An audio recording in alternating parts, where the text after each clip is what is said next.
રાજકોટના ward number 13 માંથી ભાજપે નીતિન રામાણીના બદલે પંકજ લુણાગરિયાને ટિકિટ મળતા પૂર્વ કોર્પોરેટર નીતિન રામાણીએ લગભગ 200 કરતા વધારે કાર્યકર્તાઓ સાથે ભાજપ કાર્યાલય ખાતે જઈ આખું ભાજપ કાર્યાલય માથે લીધું હતું। આથી ભાજપ કાર્યાલય ખાતે ભારે અફરાતફરીનો માહોલ જોવા મળ્યો હતો।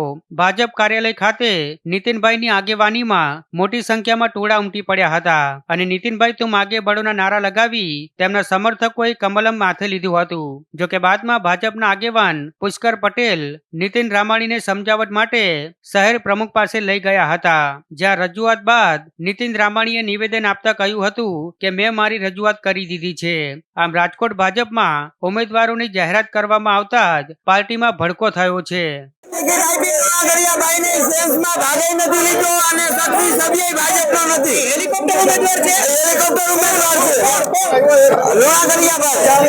ટિકિટ